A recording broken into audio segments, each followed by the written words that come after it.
নমস্কার বন্ধুরা, আশা করি সকলে খুব ভালো আছেন। আজকে আমি যে গল্পটা শোনাবো সেটি হলো লেখক শীর্ষেন্দু মুখোপাধ্যায়ের ছোট গল্প আমেরিকা। আমেরিকা নামবার আগে ভালো করে দাঁত মেজে নিও, কারণ তোমার দাঁতে প্রাচ্যদেশীয় বীজাণু থাকতে পারে।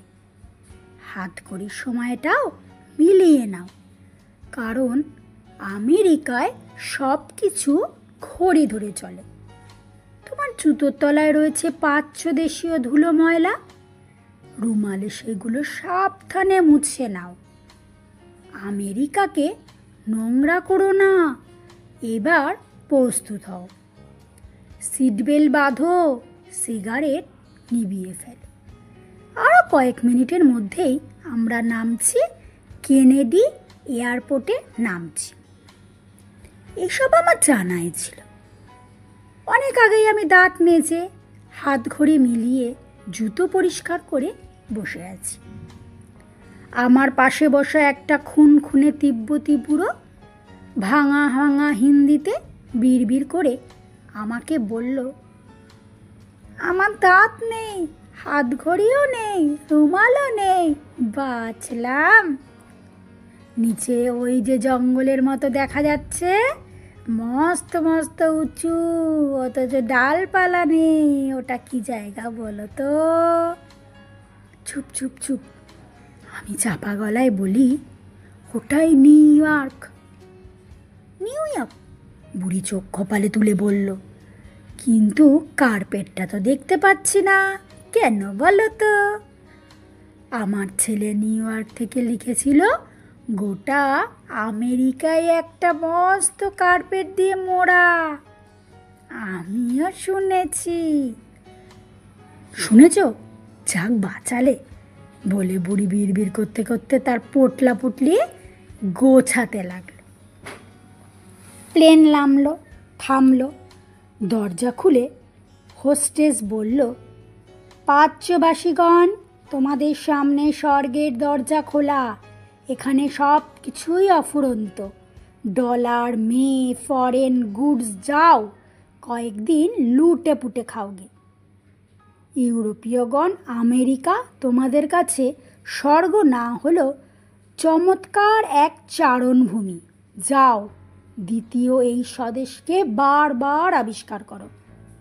আমেরিকাগণ, তোমাদের কাছে আমেরিকা সম্পর্কে কিচ্ছু বলার নেই। এই সেই নরক যেখানে মরতে তোমাদেরকে ফিরে আসতে হলো। আমি নামলাম এবং নেমেই তাজ্জব হয়ে গেলাম। আমেরিকায় পা রাখার সঙ্গে সঙ্গে যেন আমেরিকা আমাকে তার কোলে তুলে নিল।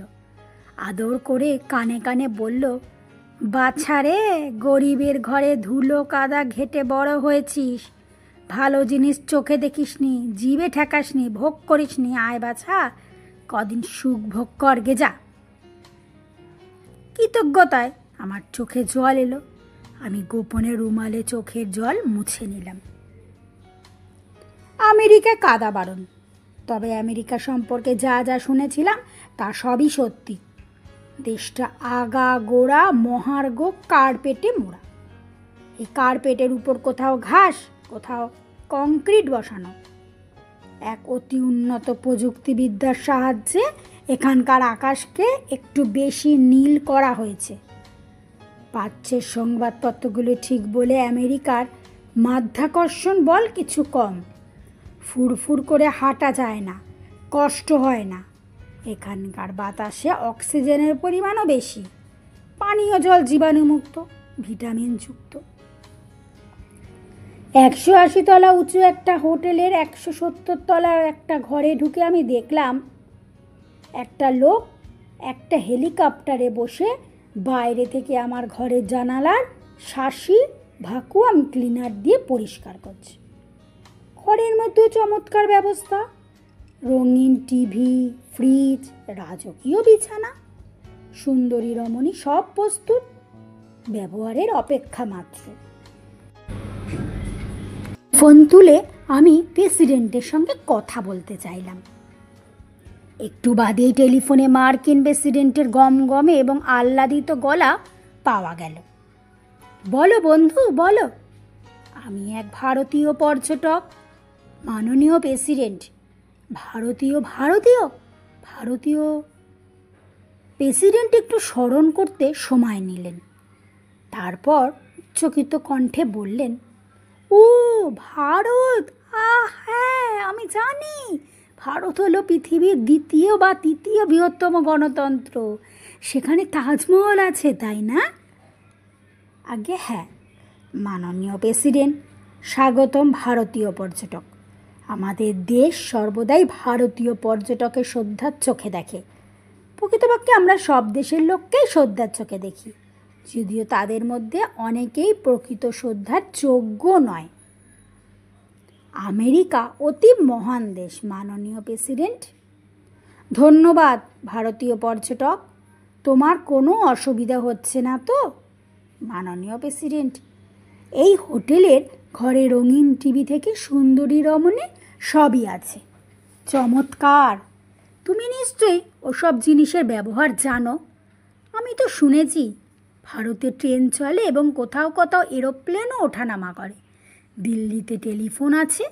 আমি জানি ভারত যে গত কয়েক বছরে দুর্দান্ত অগ্রগতি করেছে, সে বিষয়ে কোনো সন্দেহ নেই। ধন্যবাদ মাননীয় প্রেসিডেন্ট। আমি শুনেছি গোটা আমেরিকায় কার্পেটে মোড়া। মাননীয় প্রেসিডেন্ট, এরকম মহান কীর্তি আর কোনো দেশের নেই। ধন্যবাদ ভারতীয় পর্যটক। আমরা যথাসাধ্য দেশটাকে সুন্দর করে করার চেষ্টা করছি মাত্র। তোমার ভালো লাগলে খুশি হব। মাননীয় প্রেসিডেন্ট, আমি শুধু পর্যটন করতে আসিনি, আমি দুজন মৃত আমেরিকার নাগরিক সম্পর্কে খোঁজ খবর করতে এসেছি। একজন সনি লিস্টন আর একজন উইলিয়াম হোলডেন। তারা কারা? দুজনেই বিশ্ববিখ্যাত লোক। প্রেসিডেন্ট অত্যন্ত বিনয়ের সঙ্গেই বললেন, অধিকাংশ আমেরিকার নাগরিকই বিখ্যাত মানুষ, তাদের সকলকে মনে রাখা মুশকিল। তবে তুমি যে কোনো জীবিত বা মৃত আমেরিকান সম্পর্কে খোঁজ খবর নিতে পারো, কোনো বাধা নেই। ধন্যবাদ মাননীয় প্রেসিডেন্ট। তোমার সফর আনন্দময় হোক ভারতীয় পর্যটক। টেলিফোন রেখে আমি জানলার কাছে যাই। হেলিকপ্টারে বসা লোকটা অখণ্ড মনোযোগে শার্টসি পরিষ্কার করে যাচ্ছে। ঠোঁট থেকে ঝুলছে আধপোড়া সিগারেট। আমি জানলার একটি শার্টসি ধরে ফাঁক করে বললাম, শুভ সন্ধ্যা। শুভ সন্ধ্যা। আমি একজন ভারতীয় পর্যটক। ইন্ডিয়ানদের তো আমরা তাড়িয়ে দিয়েছি। আমি রেড ইন্ডিয়ান নই। খুব ভালো, রেড ইন্ডিয়ান হওয়াটা কাজের কথা নয়। তোমার দেশ খুব ভালো লাগছে, লাগারই কথা। আমিও শুনেছি আমেরিকা খুব ভালো দেশ। এই দেশটার বৈশিষ্ট্য কি বলতে পারো? এখানে মেলা কাচের শার্টসি। এত শার্টসি তুমি অন্য কোথাও দেখতে পাবে না। আমি দুদিনে প্রায় 2-3 হাজার শার্টসি পরিষ্কার করি। তাহলে তোমার রোজগারটা ভালোই। কি যে বলো, এদেশে এখন মিলিয়নদেরই গরিব বলা ধরা হয়। এ জানালা থেকে তুমি যদি নিচের রাস্তায় এলোপাতাড়ি গুলি চালাও, তাহলে যে কয়েকটা লোক মরা পড়বে তাদের অধিকাংশ বিলিয়নেয়ার বা ট্রিলিয়নিয়ার। আমার আয় তো দিনে মোট $200-300, তাও সকলের থেকে সন্ধে অবধি খাটতে হয়। পুরনো হেলিকপ্টারটা বেছে নতুন একটা মডেল কেনার ইচ্ছে বহু দিনের, পেরে উঠছি না। তবে সুখের কথা, এখানে শার্টসি বাড়ছে, আরও বাড়বে। আমেরিকায় কাচের শার্টসি ছাড়া আর কি আছে? অনেক কিছু আছে। নায়াগ্রা প্রপাত, ডিজনিল্যান্ড, স্ট্যাচু অফ লিবার্টি। দেখেছো? দেখেছি। ওসব তো হলো ট্যুরিস্টদের।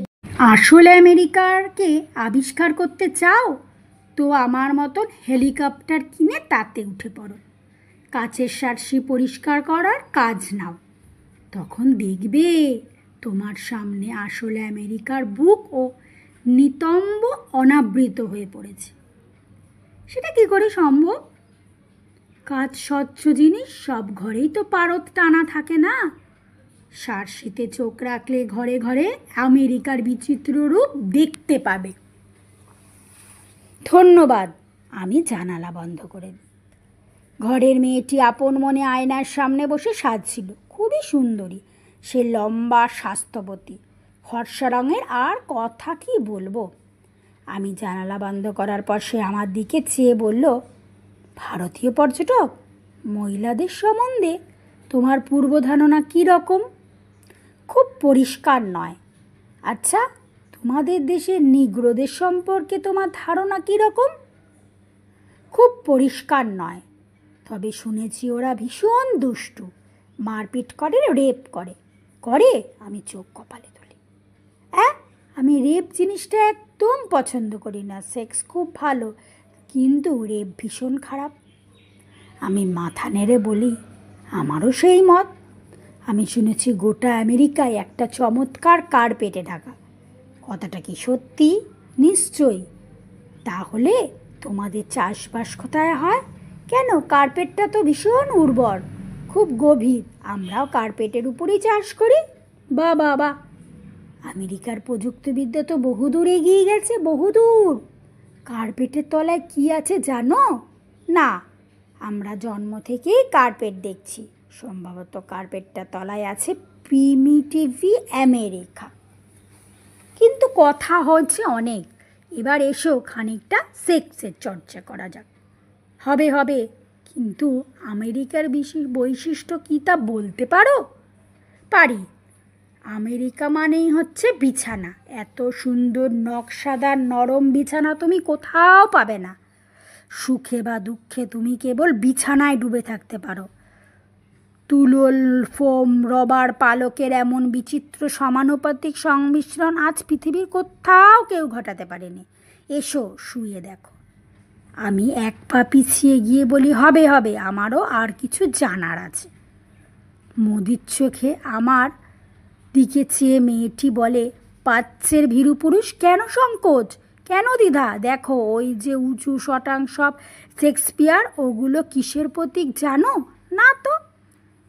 আমেরিকা সেক্সকে কত মর্যাদা দেয় তা বুঝতে পারবে যদি ভালো করে ওগুলো প্রত্যক্ষ করো। তোমাদের দেশের শিবলিঙ্গ যেমন সৃষ্টির প্রতীক, আমেরিকার স্কাই পেপারও তেমনি এক প্রতীক। এদেশের লজ্জার স্থান নেই। এসো এসো। আমি আর্তনাদ করে বলি, দাঁড়াও, আমার কয়েকটা কথা জানবার আছে। মেয়েটি হাই তুলে বলল, কিন্তু এখন আমার একটু গরম বিছানা দরকার, আমি বরং অন্য ঘরে যাই। মেয়েটা চলে গেলে আমি লিফটে নিচে নেমে আসি। সামনেই একটা চমৎকার পার্ক, একটা নিরিবিলি বেঞ্চিতে ভবঘুরে একজন লোক বসে ঢুলছে, টুপিটা চোখের উপর নামানো। আমি তার কানে কানে বললাম, কার্পেটটা একটু তুলে দেখাতে পারো? সে কিছুমাত্র নড়ল না, শুধু ডান হাতটা বাড়িয়ে মৃদুস্বরে বলল, $5। আমি $5 তার হাতে দিতে বুড়ো লোকটা টুপি সরিয়ে আমার দিকে চাইল। একটা শ্বাস ফেলে উঠতে উঠতে বলল, এসো, পার্কের এই কোনায় কার্পেটটা সবচেয়ে পাতলা। খুব বেশি মেহনত করতে হলো না। পার্কের নির্দিষ্ট কোণে গিয়ে হাঁটু গেড়ে বসে লোকটা পার্কের পকেট ছুরি বের করে কুচকুচি করে ঘাস মাটির একটা অংশ কেটে চার দিয়ে কার্পেটটা তুলে ফেলে বলল, যাও, নিচে একটা গর্ভগৃহ, ভয়ের কিছু নেই, নাম্বার সিঁড়ি আছে। আমি নেমে গেলাম। এত বড় গর্ভগৃহ আমি জীবনে দেখিনি। মুড়ো ও মুড়ো দেখা যায় না, একটা ঝুঁচকো অন্ধকার ভাব। টেবিল পাতা একটা এক একজন লোক বিমর্ষভাবে বসে আছে, শব্দহীন, শুধু একটা চাপা হায় হায় ধ্বনি সেখানকার বদ্ধ বাতাস ছড়িয়ে যাচ্ছিল। অনেকগুলো দীর্ঘশ্বাস যেন একযোগে বলছিল, একা বড় একা। খুব বেশি খুঁজতে হলো না। একটা টেবিল সনি লিস্টন বসেছিল, মরার মতন ফ্যাকাশে মুখ, চোখের দৃষ্টি দীপ্তিহীন। সেই বিশাল শরীরটাও কোনো ক্রমে টেবিল ধরে নিজেকে সামলে রেখেছে। মিস্টার লিস্টন, কিছু বলুন। কি বলবো, একা বড় একা। মৃত্যুর সময়টা আপনার কেমন লেগেছিল? ও বলো না, বাড়িতে কেউ ছিল না, একা বড় একা। একা, একদম একা। কেন? তা তো জানি না। স্ত্রী বাইরে কোথাও যেন গিয়েছিল কয়েকদিনের জন্য। ছেলেপুলেরা কাছে থাকতো না, আমি ছিলাম, আর বাড়িটা আমাকে গ্রাস করতে আসছিল। বুকে প্রচণ্ড ব্যথা, কত ডেকেছি চেঁচিয়েছি, কেউ শুনতে পায়নি। তারপর আমি ঢলে পড়ে গেলাম মেঝে। দমের জন্য একটু আঁকুপাকু করছিলাম আর মানুষের মুখ দেখতে চাইছিলাম। আপনি খুব ভালো মুষ্টিযোদ্ধা ছিলেন, বিশ্ব চ্যাম্পিয়ন, কত টাকা আপনার, কত গুণমুগ্ধ, তবু একা। ও বলো না, তারপর কি হলো?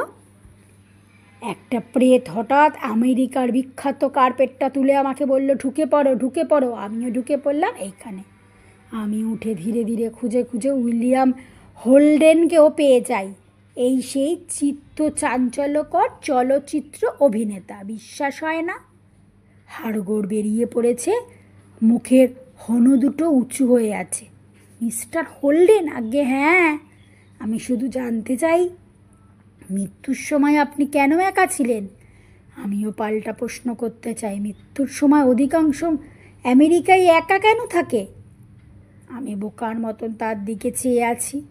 দেখে মৃদু একটু হেসে বললেন, প্রতিটি আমেরিকায় একা, সঙ্গী বা আত্মীয়হীন। আমেরিকানদের কেউ থাকে না। কেন বলো তো?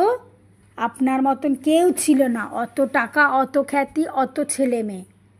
হোল্ডেন একটা দীর্ঘ নিঃশ্বাস ফেললেন, বললেন, তবু কেন উইলিয়াম হোল্ডেন একা মরে? কেন তার মৃত্যুর 5 দিন পর লাশ বাড়ি থেকে বের করে আনে পুলিশ? সেটাই তো আমার প্রশ্ন। আমারও প্রশ্ন। এখন যাও, বিরক্ত করো না। আমি আবার ওপরে ফিরে আসি। আমেরিকার প্রেসিডেন্টকে আবার ফোনে পেয়ে যাই আমি। মাননীয় প্রেসিডেন্ট। বলো ভারতীয় পর্যটক। আমি এক জায়গায় কার্পেটটা তুলে আমেরিকার ভিতরে ঢুকে গিয়েছিলাম। অভিনন্দন ভারতীয় পর্যটক। কি দেখলে? অনেক কিছু। আমি জানতে চাই মাননীয় প্রেসিডেন্ট, কেন সনি লিস্টন উইলিয়াম হোল্ডেন ফাঁকা ঘরে মারা গিয়েছিল নাকি? হ্যাঁ মাননীয় প্রেসিডেন্ট, সংবাদপত্রে তার অকাট্য প্রমাণ আছে। ভারতীয় পর্যটক, আমি এইমাত্র খবর পেলাম ভারত প্রযুক্তিবিদ্যা আরও এগিয়ে গেছে। সে মোটর গাড়ি, লরি তৈরি করতে পারে। তুমি এই কথাটা আমাকে জানাওনি? কিন্তু মাননীয় প্রেসিডেন্ট, আপনি কি দেখেছেন?